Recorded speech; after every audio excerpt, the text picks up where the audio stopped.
बड़े ही सुयोग्य विनम्र व्यक्ति है। आप सुनिए, इनके द्वारा बताई गई बहुत सी बातें हमारे परिवार में, हमारी संतति के लिए कार्य में आएगी।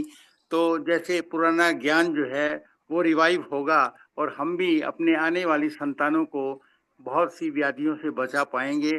तो आपके लिए डॉक्टर खासा का बहुत स्वागत है, बहुत सम्मान उनका। तो सुनिए डॉक्टर खासा को। जी डॉक्टर साहब।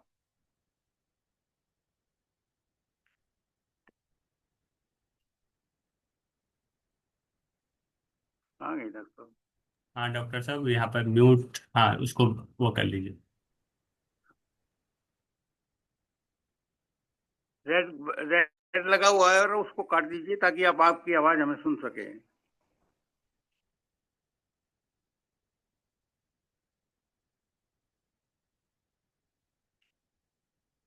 ये इन एआई की चीजों के आदी नहीं है हम लोग, अभी अशिक्षित ही हैं, हमें भी इतना कुछ नहीं आता है। हाँ जी डॉक्टर साहब, सुन रहे हैं मेरी आवाज डॉक्टर रमेश खासा जी?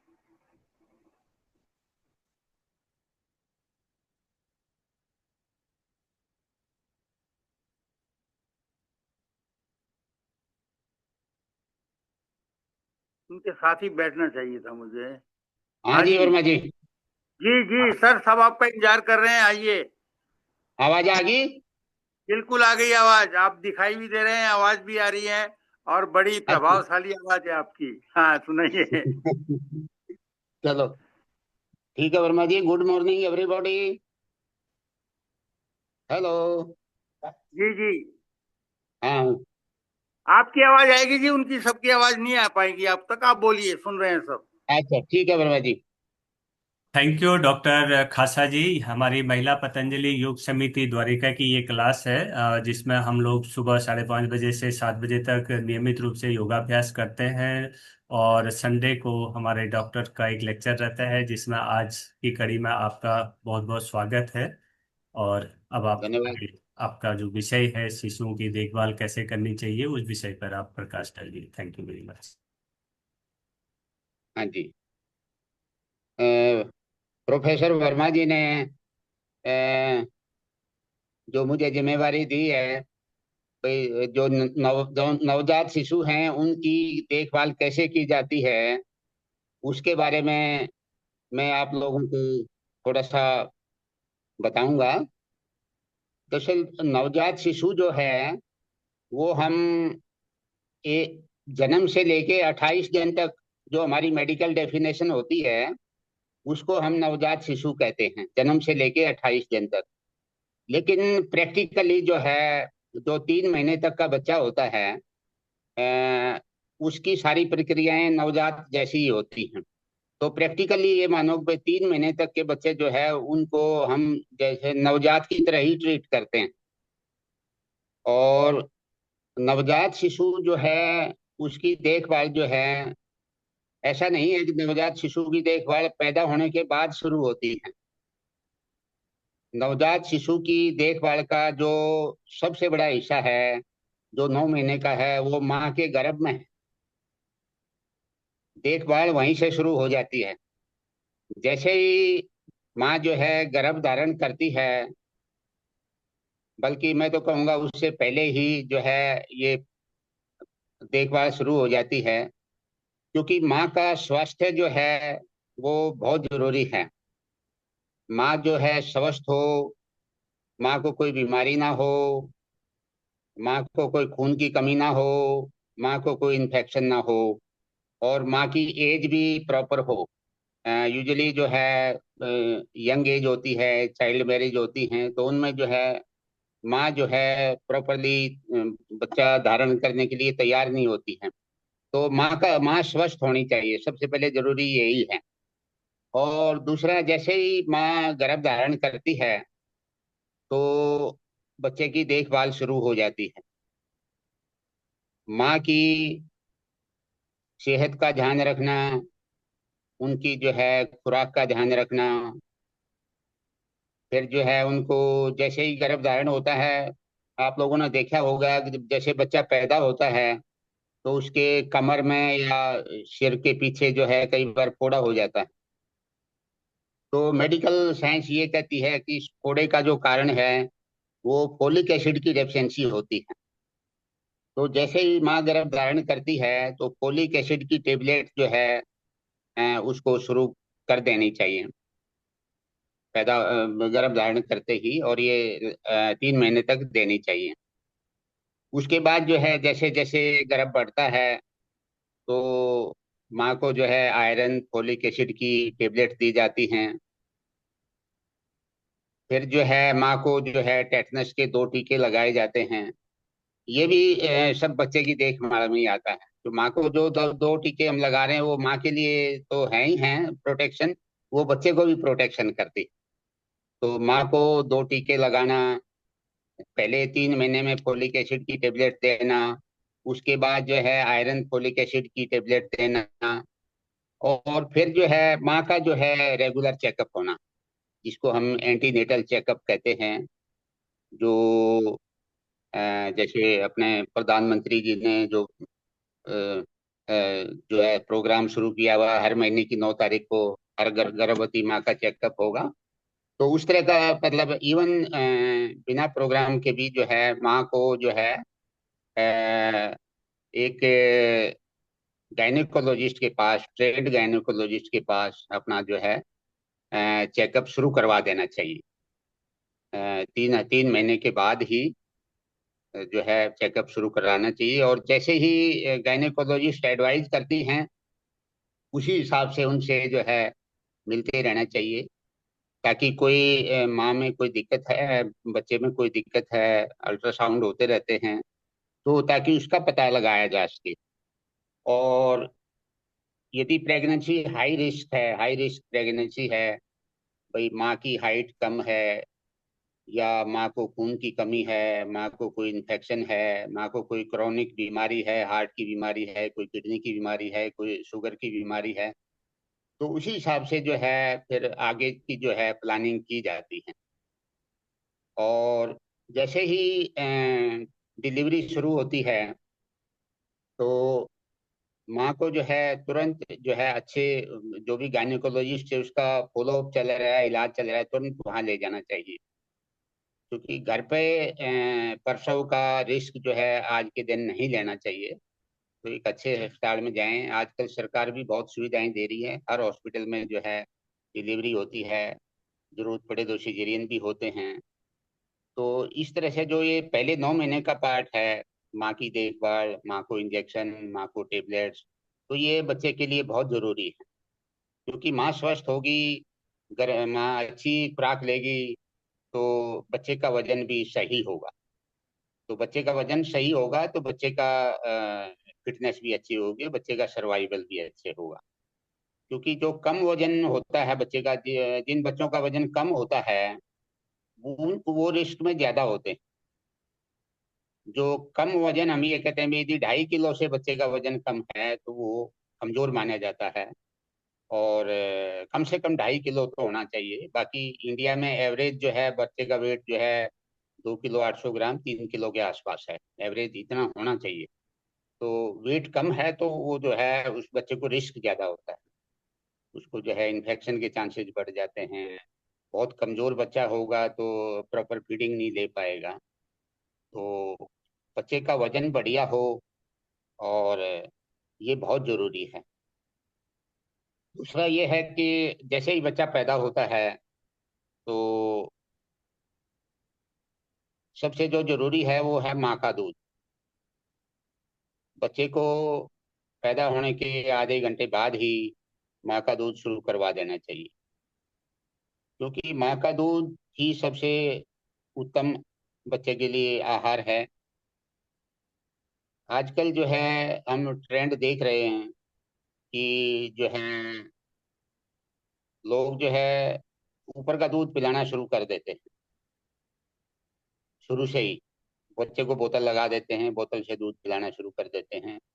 उसका नुकसान ये होता है कि माँ का दूध फिर, बच्चा जो है बोतल से ही दूध पीना पसंद करता है, फिर वो माँ का दूध पीना पसंद नहीं करेगा और माँ का दूध जो है खत्म हो जाएगा।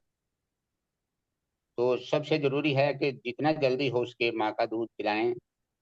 जो शुरू वाला दूध है उसमें भी काफी ताकत होती है, प्रोटीन्स होते हैं, एंटीबॉडी होती हैं, वो बहुत जरूरी होता है। बच्चे को इन्फेक्शन से भी रोकता है, उसमें बच्चे को न्यूट्रिशन भी देता है। और जितना जल्दी आप बच्चे को दूध पिलाएंगे उतना ही अच्छा रहेगा। क्योंकि कई बार जो है बच्चे को दूध ना पिलाया जाए, कई घंटे बाद दूध पिलाया जाए, तो बच्चे की ग्लूकोज डाउन हो जाती है, जिसको हाइपोग्लाइसीमिया कहते हैं। और जो छोटे बच्चे में ग्लूकोज डाउन होना जो है वो बच्चे के लिए खतरनाक हो सकता है, और उसका जो है बच्चे के दिमाग पर भी असर पड़ सकता है बाद में। तो जितना जल्दी दूध पिलाएंगे ग्लूकोज डाउन नहीं जाएगी, ग्लूकोज ठीक रहेगी, और हाइपोग्लाइसीमिया जो है इसको हम रोक पाएंगे। और लगातार 6 महीने तक जो है माँ सिर्फ और सिर्फ अपना ही दूध पिलाए। हम देखते हैं कि भी महीने 2 महीने बाद वो कहते हैं भी हमने बोतल लगा दी है। पूछते हैं, माँ का दूध पी रहा है? कहते हैं, बोतल का भी पी रहा है, माँ का भी पी रहा है। तो हम कहते हैं ऐसा क्यों किया? वो कहते हैं जी मेरे दूध से इसका पेट नहीं भरता। तो हम कहते हैं भाई ऐसा कौन सा क्राइटेरिया है कि जिससे आपने ये जज कर दिया कि आपके दूध से इसका पेट नहीं भरता? वो कहते हैं जी बच्चा रोता है, दूध पीने के बाद भी रोता है। बच्चे का काम तो रोना है, दूध पीने के बाद भी रोएगा, पहले भी रोएगा, भूखा भी रोएगा, बिना भूखा भी रोएगा। तो इसका मतलब ये नहीं है कि भाई माँ का दूध एडिक्वेट नहीं है, माँ के दूध की क्वांटिटी कम है, ऐसा कुछ नहीं है। ये सिर्फ एक मानसिक धारणा है। एक बच्चा रोता है तो वो सिर्फ दूध के लिए ही रोता है। रोना जो है बच्चे की नॉर्मल एक्टिविटी होती है, 24 घंटे में से घंटा 2 घंटा बच्चा रो भी सकता है। तो ऊपर का दूध ना लगाएं, 6 महीने तक सिर्फ माँ का ही दूध दें। क्योंकि ऊपर का दूध देने से जो है बच्चे को इन्फेक्शन के चांसेस बढ़ जाते हैं। बच्चे को डायरिया लग जाता है, डायरिया की इन्फेक्शन के चांस बढ़ेंगे, डायरिया लगेगा, बच्चा और कमजोर हो जाएगा, वेट गेन नहीं होगा। और दूसरा ये है कि जो बच्चे बोतल से दूध पीते हैं उनको इन्फेक्शन तो ज्यादा होते ही होते हैं, उनमें खून की कमी के भी चांसेस बढ़ जाते हैं। क्योंकि जो ऊपर के दूध में जो आयरन होता है वो ठीक से एब्जॉर्ब नहीं हो पाता। माँ के दूध में जो आयरन होता है वो अच्छे से एब्जॉर्ब हो जाता है। तो जो बच्चे बोतल से दूध पीते हैं, ऊपर का दूध पीते हैं, माँ का दूध नहीं पीते, उनमें जब वो बच्चा जैसे जैसे एज बढ़ती है 5-6 महीने के बाद जो है उसकी खून की कमी बढ़ती जाती है। और हमने ऐसा देखा है कि भाई बच्चा सिर्फ दूध दूध पे है, माँ का दूध मिला नहीं, तो 6 महीने पर बच्चे का खून जो है 5 से 6 ग्राम ही होता है। ये सारा जो है ऊपर के बोतल फीडिंग की वजह से होता है। तो 6 महीने तक सिर्फ और सिर्फ माँ का दूध पिलाएं और कुछ ना दें। ठीक है। फिर ये है कि बच्चे को मौसम का प्रभाव होता है, मौसम का मान लो एडवर्स वेदर है, गर्मी है, सर्दी। तो जैसे अब गर्मी है, गर्मी में क्या करें बच्चे के लिए? अपने आदत होती है कि भाई माँ की दादी की एक बच्चे को जो है पूरी तरह लपेट के रखना है।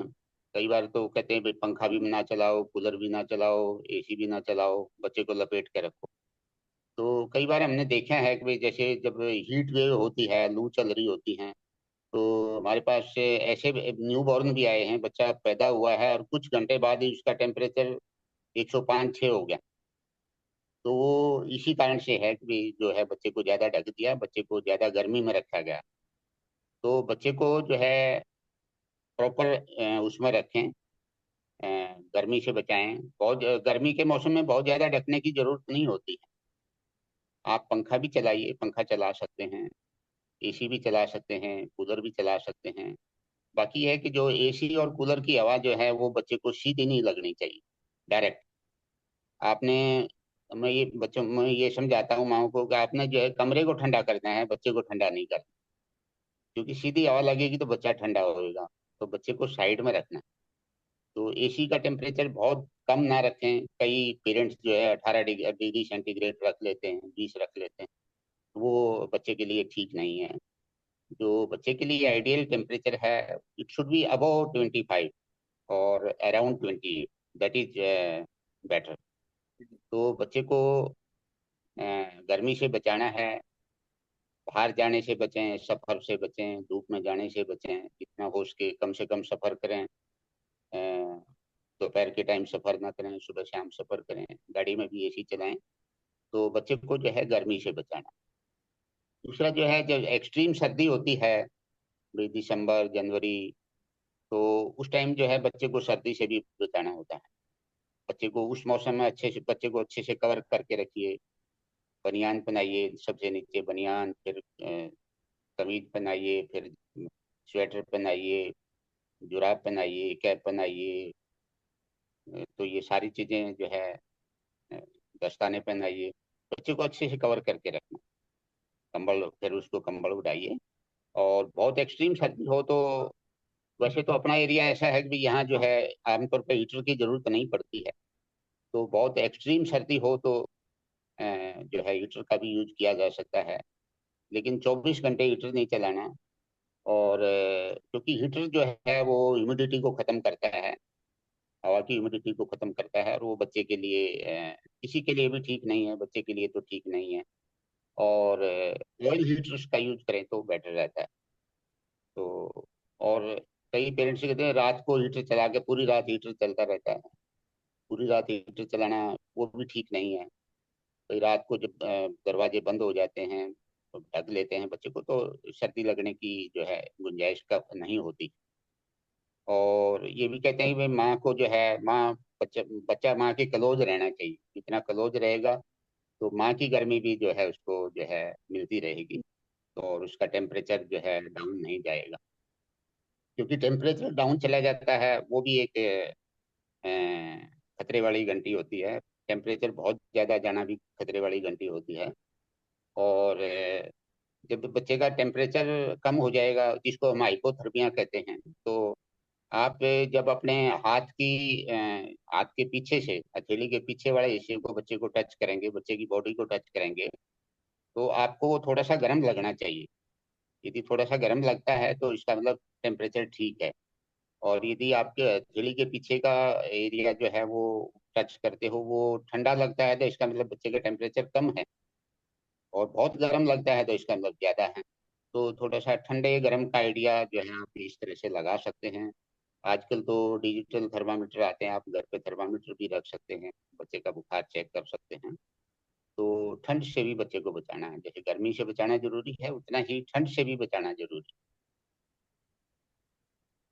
तीसरा फिर ये है कि बच्चे का एनवायरनमेंट कैसा हो। जैसे बच्चा जिस कमरे में रह रहा है, टेम्परेचर तो उसका रेगुलेट करना ही है। उसके बाद जो है कमरे के अंदर जो है धूल ना आए, धुआं ना हो।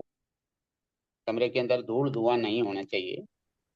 और बच्चे को हर रोज नहलाएं। हर रोज बच्चे के कपड़े साफ करें।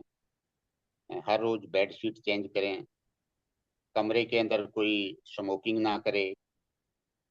और जो विजिटर्स जो हैं, जो आगंतुक हैं, बच्चा पैदा होता है, खुशी का मौका होता है, मिलने जुलने वाले लोग खूब आते हैं, आशीर्वाद बच्चे को देने आते हैं। बाकी इंस्ट्रक्शन यही होनी चाहिए कि बच्चे को कम से कम, बच्चे के कमरे में कम से कम लोग आए, बच्चे के कमरे में ज्यादा भीड़ ना हो।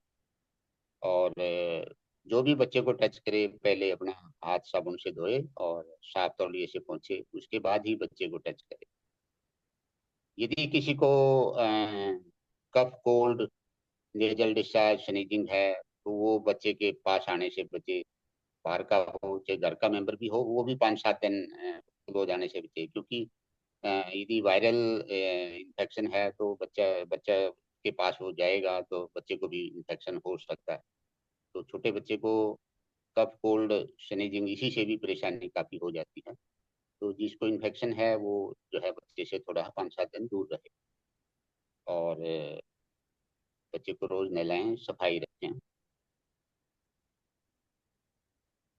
उसके बाद ये है कि जो रोग बचाव टीके, रोग बचाव टीके मैंने बताया कि जैसे माँ को ही टीके लगा दिए जाते हैं टेटनस के, तो वो बच्चे को भी बचाव करते हैं। अ, जब हम 1986 की बात है, जब हम इंटर्नशिप में थे, हाउस सर्जन होते थे, तो जो बच्चों के वार्ड में है एक पूरा कमरा जो है टेटनस रूम होता था, टेटनस रूम। और उसमें 10 से 12 बच्चे जो है एट ए टाइम दाखिल होते थे, जिनको जो है चौथे 5वें दिन टेटनस हो जाता था। और उस टाइम इतनी वो सुविधाएं भी नहीं थी। और मेरे ख्याल से जो है ऑलमोस्ट 100% जो है मोर्टेलिटी थी उसमें, शायद ही कोई बच्चा बचता था।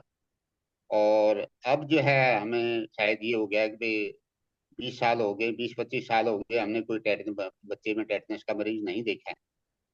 तो ये सारा इस छोटे से टेटनस के इंजेक्शन का कमाल है जो माँ को दिया जाता है। 2 डोज दी जाती हैं जो बच्चे को बचाती हैं।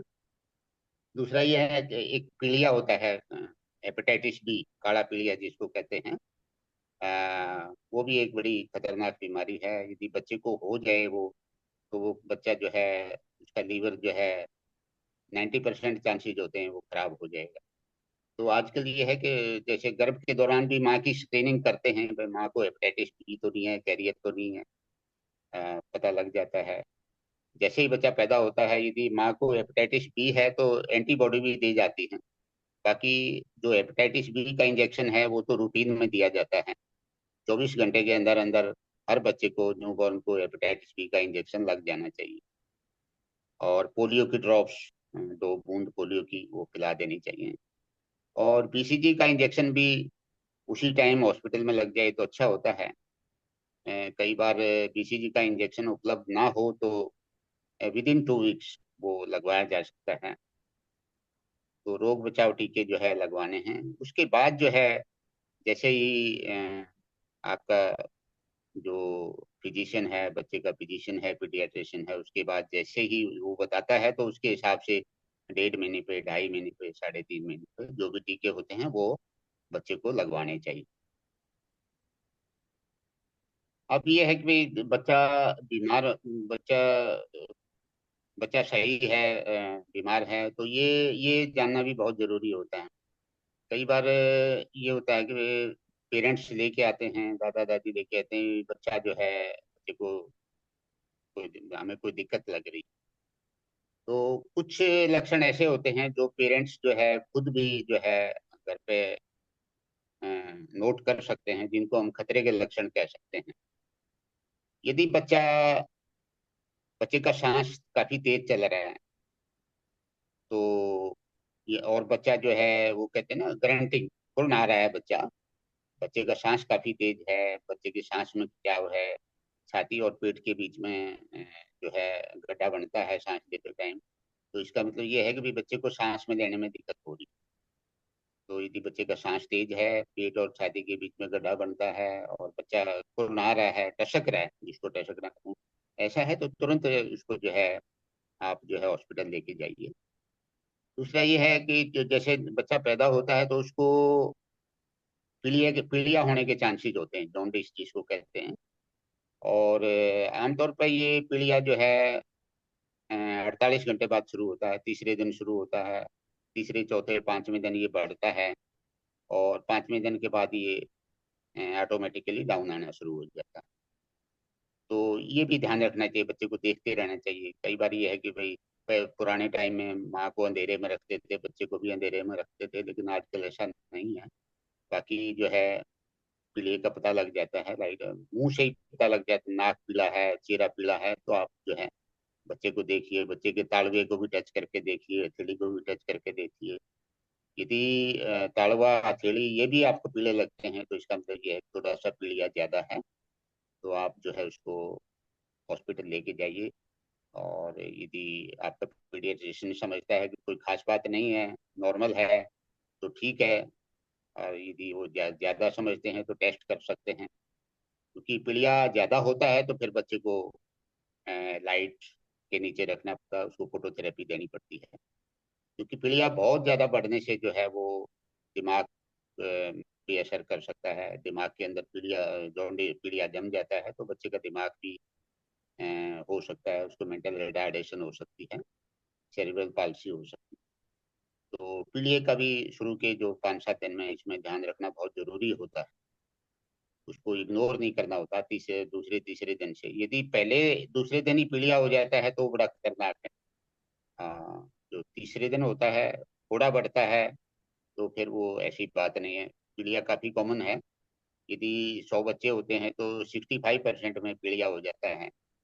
लेकिन इलाज की जरूरत उनमें से सिर्फ 5 बच्चों को ही जरूरत पड़ती है। बाकी 60 का पीलिया वो फिजियोलॉजिकल जॉन्डिस कहते हैं, वो थोड़ा सा बढ़ता है, फिर वो अपने आप ठीक हो जाता है। और थोड़ा थोड़ा पीलापन बच्चे को जो है कई बार जो है 15-20 दिन, महीने तक भी थोड़ा थोड़ा नजर आता है। बाकी उसकी ज्यादा चिंता नहीं करनी चाहिए।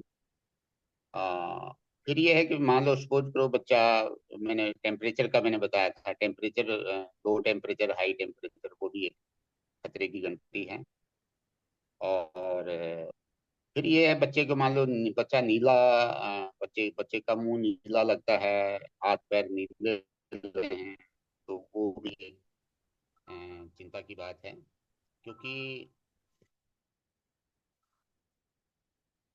वो जो है एक हाइपोथर्मिया का लक्षण भी हो सकता है, वो कोई सांस की परेशानी का भी दिक्कत हो सकती है, हार्ट की परेशानी में भी ऐसा हो सकता है कि बच्चे का चेहरा हाथ पैर नीले लगे, बच्चा ठंडा हो जाए, बच्चे को सांस में दिक्कत हो जाए, बच्चे को कोई हार्ट की कॉन्जेनिटल हार्ट डिसीज हो, तो उसमें ऐसा हो सकता है कि बच्चा आपको नीला लगता है तो उसको तुरंत जो है लेके जाइए।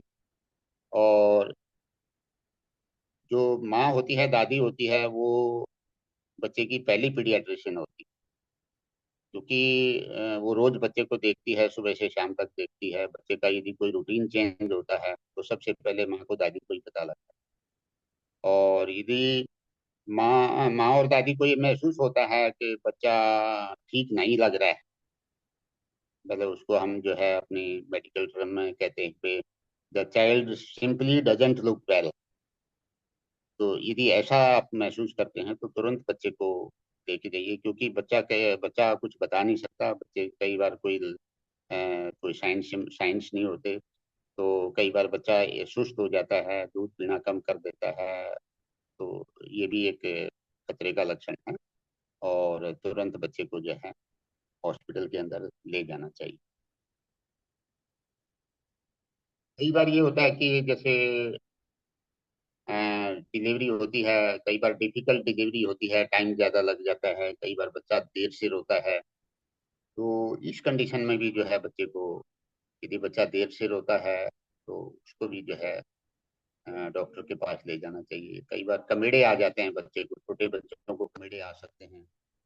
कमेड़े का जो कारण होता है छोटे बच्चे में, यदि कई बार बच्चा देर से रोता है तो भी कमेड़े आ सकते हैं।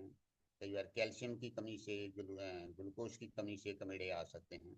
हाइपोग्लाइसीमिया हो सकता है, हाइपोकैल्सीमिया हो सकता है, तो उससे भी कमेड़े आ सकते हैं।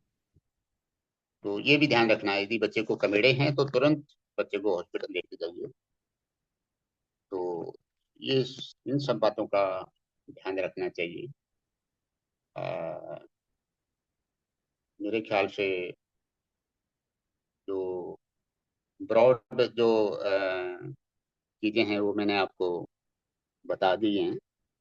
और जो डॉक्टर है साहब, बच्चे के लिए और माँ के लिए आहार के बारे में। बाद के लिए, आहार के लिए आफ्टर 6 जी मंथ्स। जी हाँ जी जी। हाँ, तो आफ्टर 6 मंथ ये है वर्मा जी, मतलब ये है, इसको हम वी कॉल इट नहीं, मैं फर्स्ट कम्प्लीमेंट्री 3 फीडिंग। मंथ्स की बात कर रहा हूँ डॉक्टर साहब। हाँ, कम्प्लीमेंट्री फीडिंग कहते हैं। तो 6 महीने तक माँ का दूध सफिशिएंट होता है और बच्चे की न्यूट्रिशन पूरी हो जाती है, कैलोरीज पूरी हो जाती है।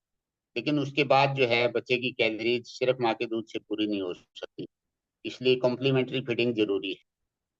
तो कई लोग ये कहते हैं भाई कॉम्प्लीमेंट्री फीडिंग का मतलब ये है कि 6 महीने हो गए तो अब इसको ऊपर का दूध पिलाना शुरू कर दो और बोतल लगा दो।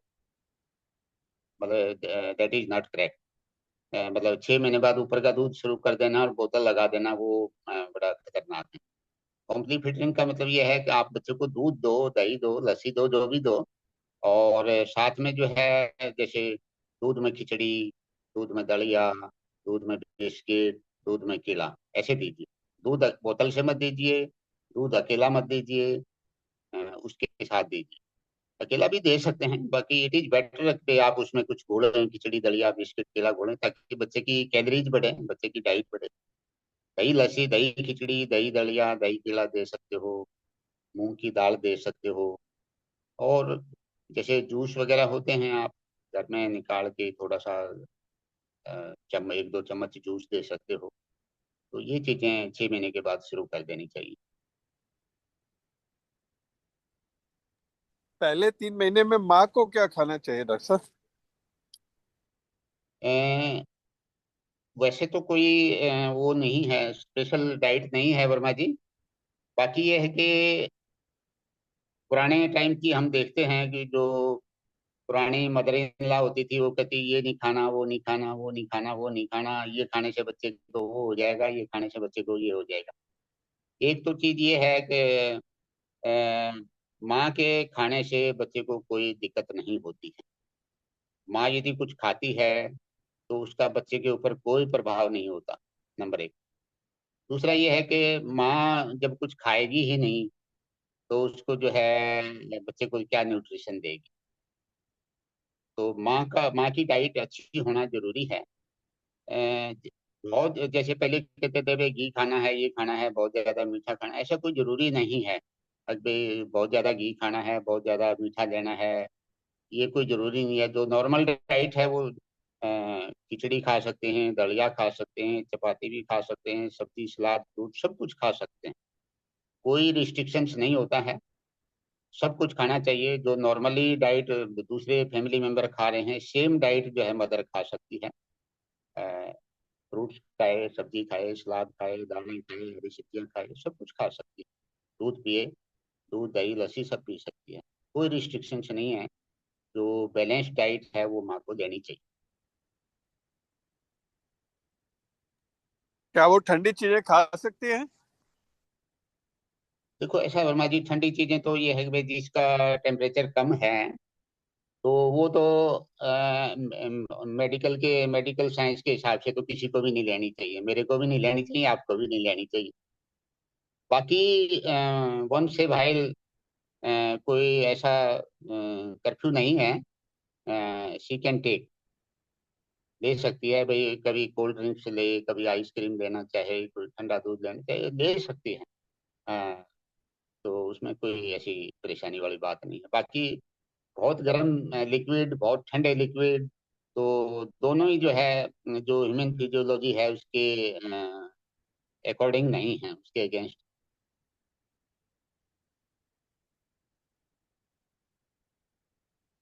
हाँ जी Verma ji. Thank you hello. Sir. Thank you. काफी सुंदर तरीके से आपने जानकारी दी शिशु देखभाल। और हमारे यहाँ तो बहुत सारे साधक जो हैं, दादियाँ भी हैं, दादा भी हैं। तो काफी अच्छा उनका अपना एक्सपीरियंस रहेगा इसके साथ में। और किसी का कोई क्वेश्चन हो तो आप लोग पूछ सकते हैं। जैसे रेणु जी हैं, आपका कोई क्वेश्चन हो या कोई और साधक।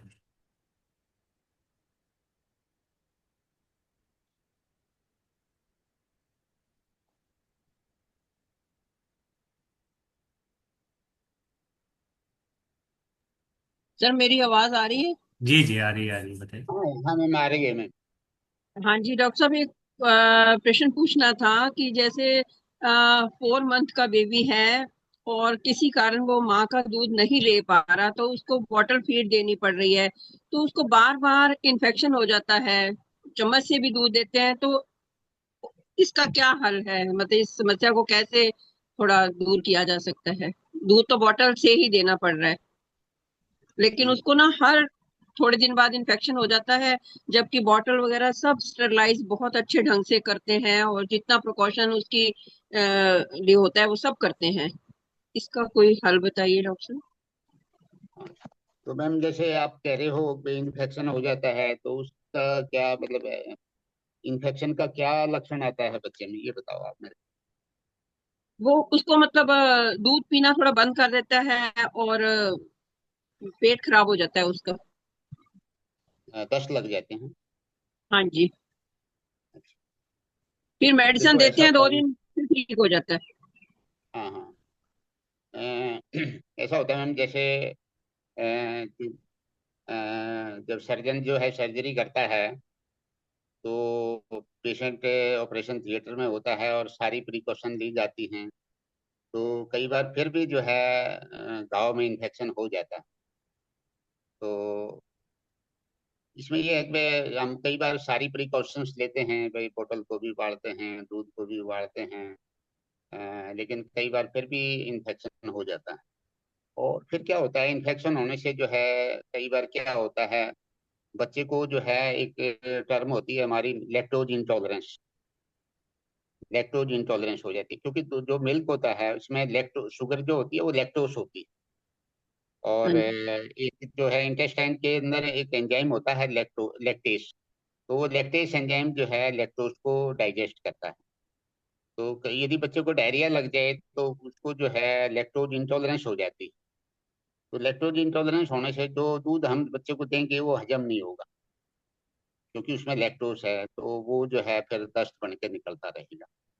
तो ये प्रिकॉशन तो अपने को लेनी ही है भाई, हर बार बोतल को उबालना है, हर बार दूध को उबालना है, बचा हुआ दूध दोबारा नहीं पिलाना है। हाँ तुरंत जी। बोतल को खाली करके धो देना है, फिर उसको उबाल देना है। और 2 घंटे से पहले बच्चे को दूध नहीं पिलाना।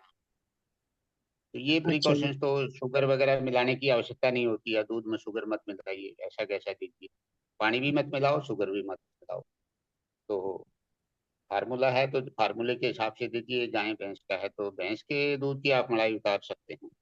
जैसे बाकी बच्चे उसमें को डॉक्टर मैम साहब ये है डब्बे कि का दूध देते हैं, डब्बे वाला दूध दे रहे हैं जैसे, तो वो ही चलता रहे, चेंज करने की आवश्यकता तो नहीं है?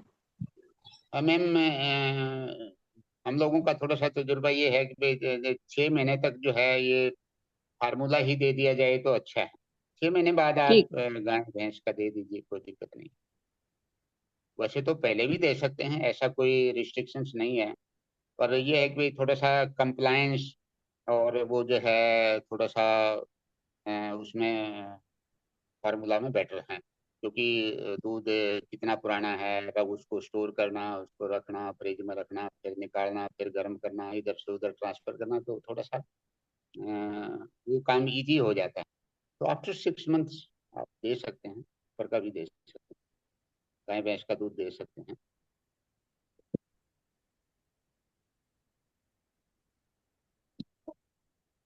ठीक है सर, धन्यवाद सर जानकारी देने के लिए, बहुत थैंक बहुत यू। धन्यवाद sir. Thank you. Thank you ma'am.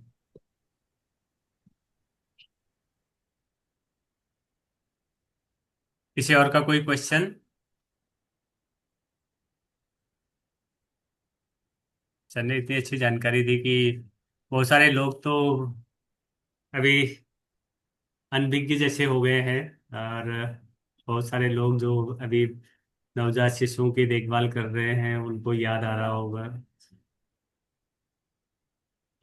तो हाँ, वर्मा जी आप कुछ कहना चाहते हैं? हमारे कर्नल साहब वर्मा जी।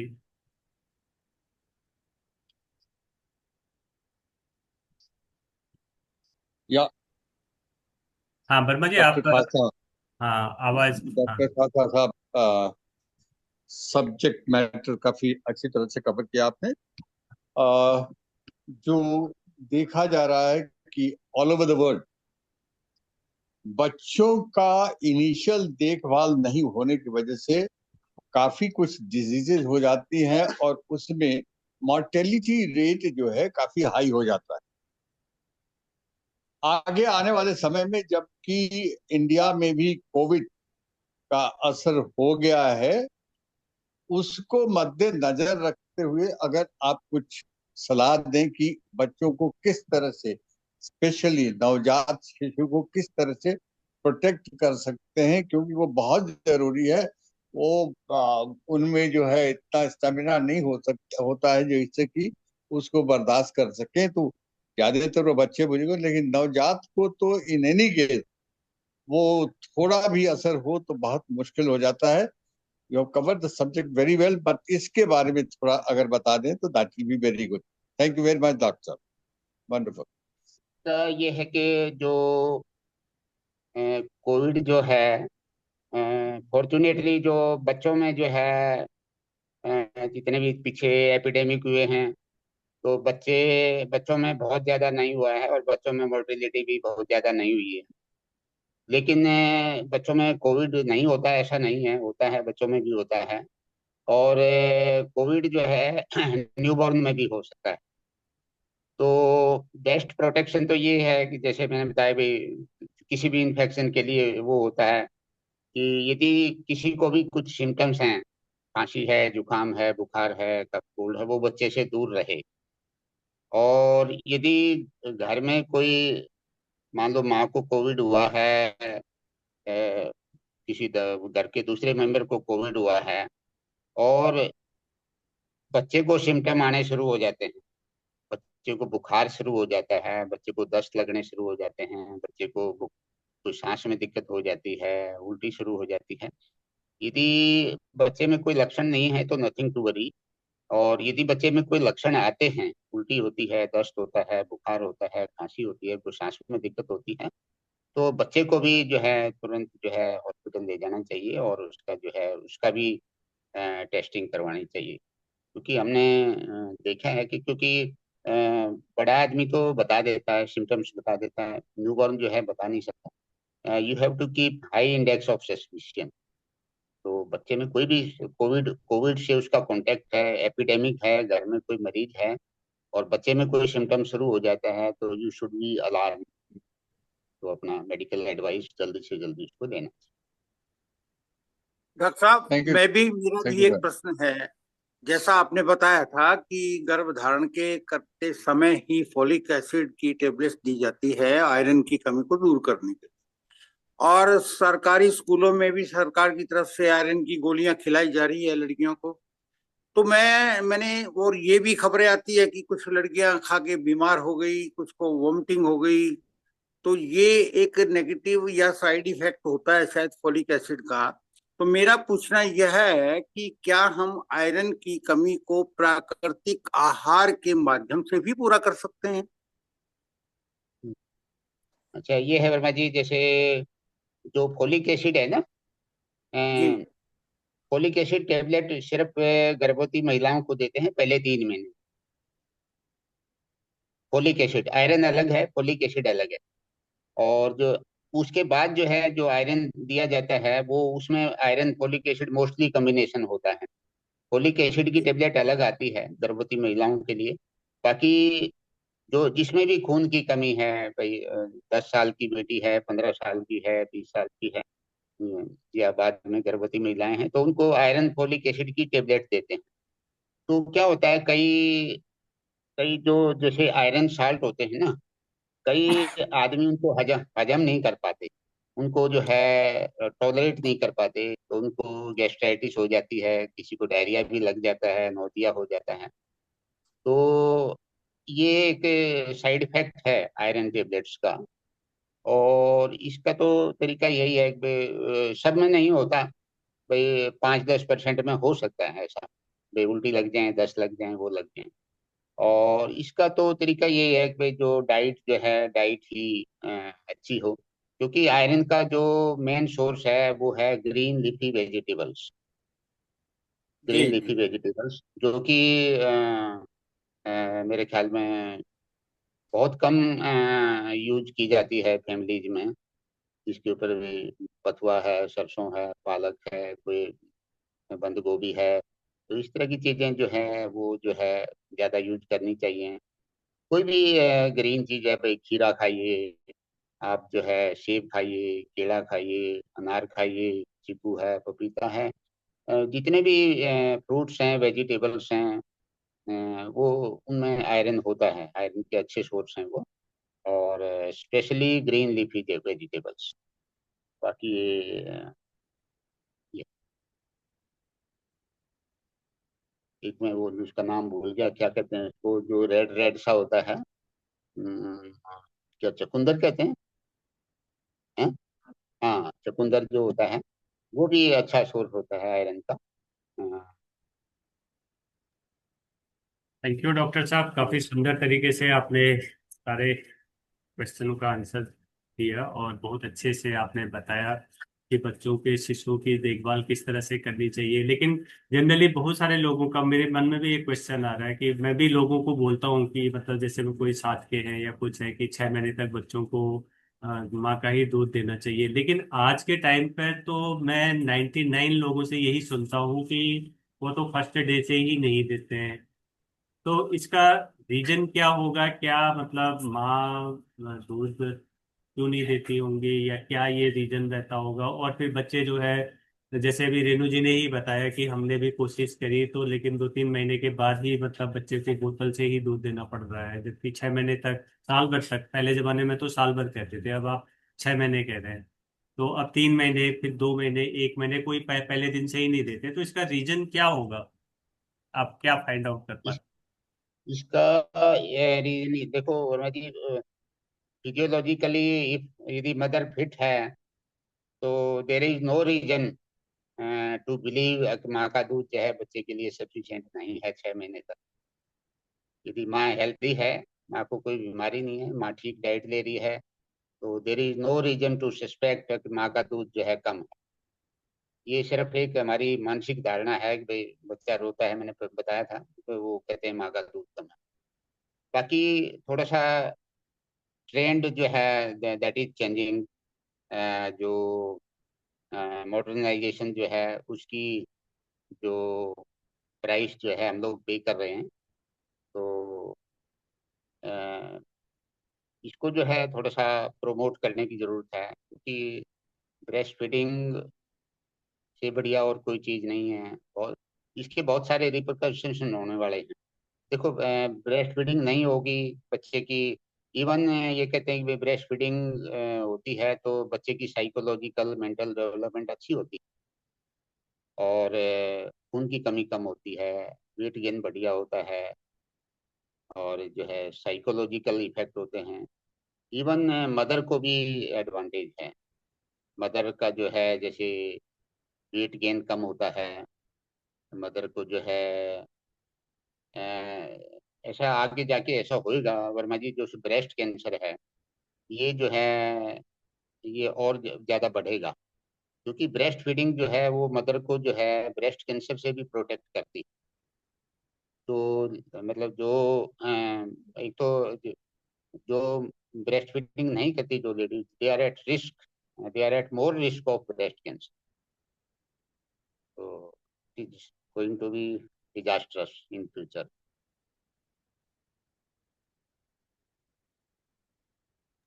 जी डॉक्टर साहब, इसी रेफरेंस में मैं एक अपना अनुभव आप सबसे शेयर करना चाहूंगा। मुझे तो नहीं पता, मैं जब छोटा था, मैं अंतिम संतान था अपनी माता पिता की, और हमारे ज्वाइंट फैमिली थी, चाची ताई भी थी।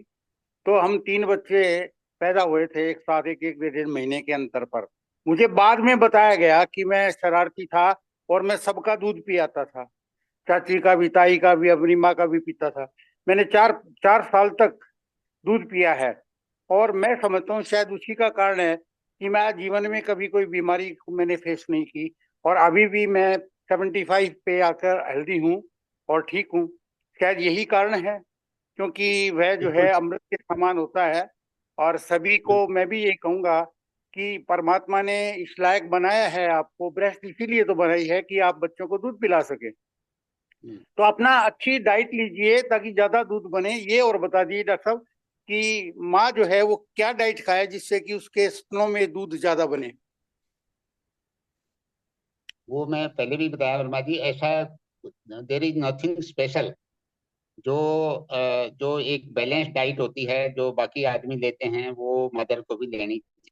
देखो, मदर को सब्जियां खानी चाहिए, फ्रूट्स खाने चाहिए, सलाद भी खाना चाहिए, दूध भी पीना चाहिए। तो जो भी है भाई, चपाती है, चावल है, कोई भी अनाज है वो भी पेट भर के खाना चाहिए। तो ऐसा कुछ स्पेशल नहीं है कि भाई ये चीज पीने से दूध बढ़ जाएगा। यदि डाइट बैलेंस्ड है, सारी चीजें माँ ले रही है, सीरियल्स ले रही है, सब्जी ले रही है, सलाद ले रही है, फ्रूट ले रही है, घी ले रही है, मक्खन ले रही है, दूध ले रही है, तो देर इज नो रीजन, तो दूध सफिशिएंट रहेगा।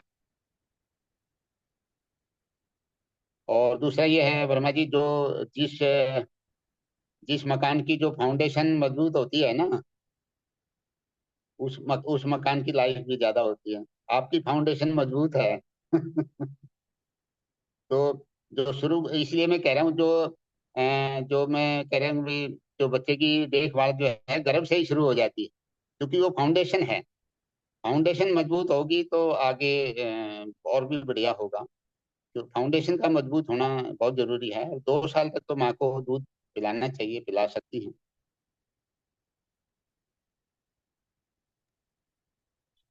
डॉक्टर साहब, हेलो।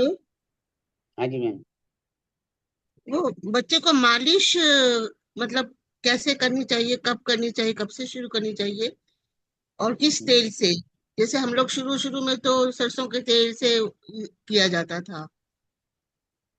हम लोग के बच्चे जब छोटे थे तो सरसों के तेल वगैरह ज्यादा प्रेफर करती थी। हमारी जो मदर इन लॉ वगैरह थी वो कहती थी सरसों के तेल से करनी है।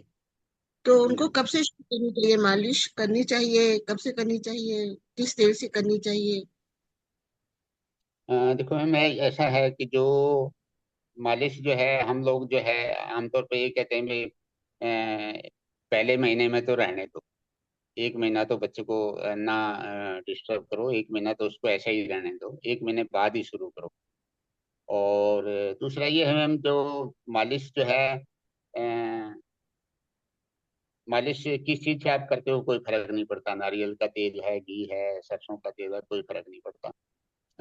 फर्क पड़ता है सिर्फ मालिश से। क्योंकि मालिश करते हो तो आप जो है उसका सर्कुलेशन बढ़ता है, बॉडी का सर्कुलेशन बढ़ता है, स्किन का सर्कुलेशन बढ़ता है। तो फिर आप जो है जैसे बच्चे को धूप में लेटाते हैं, धूप में लेटा के मालिश करते हैं, तो उसको जो है सन एक्सपोजर बढ़ता है और उसको विटामिन डी की जो है उसकी विटामिन डी उसको मिलती है। ये बात मैं आप लोगों को बताना भूल गया कि जो जैसे बच्चा पैदा होता है तो उसका वजन मान लो मैडम 3 केजी वेट है। और जब बच्चा स्वस्थ है, 1 साल का हो जाएगा तो 9.5 10 किलो वजन हो जाता है। तो पहले साल में जितना वेट गेन होता है, जितना बोन का वेट बढ़ता है, उतना जिंदगी में कभी नहीं बढ़ता। तो क्या होता है, जैसे बोन बोन को ग्रोथ के लिए विटामिन डी चाहिए। तो ये देखा गया है कि भाई मोर देन 90% बच्चों में जो है विटामिन डी की कमी हो जाती है फर्स्ट ईयर में।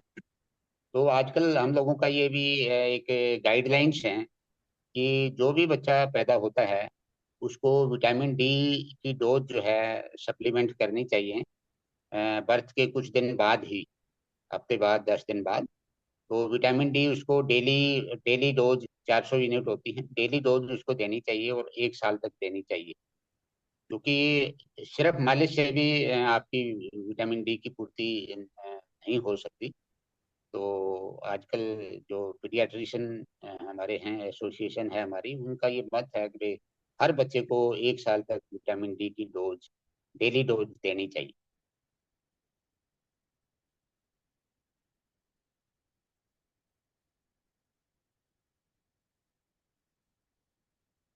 हाँ जी मैम।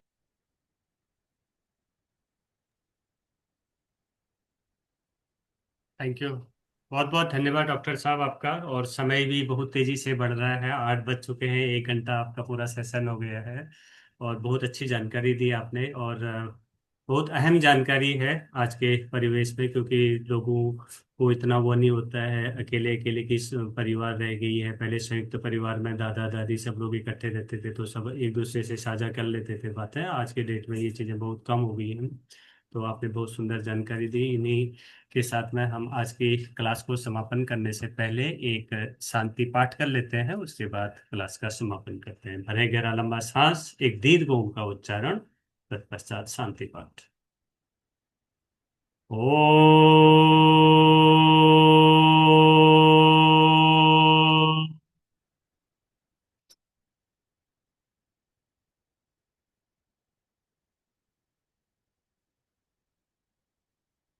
ओम द्यौ शांति अंतरिक्षे गम शांति पृथिवी शांतिरापः शांतिरोषधयः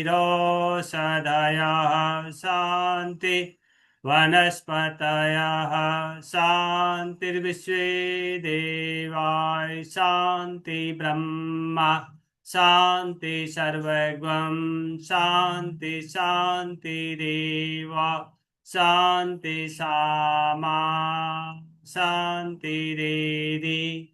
ओम शांति शांति शांति। कुछ क्षण इस शांति को महसूस करें, अपने दोनों हाथों को आपस में जोड़ें, धन्यवाद करें उस प्रभु का, धन्यवाद आप सभी आत्माओं का जो इस जूम के माध्यम से आप लोग मिले हैं। हमारी नियमित कक्षा 5:30 बजे से 7 बजे तक होती है। यदि कोई पहली बार आज जुड़े हैं, वो यदि इस कक्षा से जुड़ना चाहते हैं तो आप अपना नंबर दे दीजिएगा। आप सभी का दिन शुभ हो, मंगलमय हो, इसी कामना के साथ कल सुबह फिर मिलते हैं। Thank you very much. Thank you doctor साहब, आपका बहुत Thank you all very much. Thank you, Dr. Sir. Thank you Thank you, Verma ji, Dr. आपका Khalsa. भी बहुत बहुत Wonderful. धन्यवाद। God bless you Thank all. Have a good day. Enjoy your Sunday. See you tomorrow. God bless you.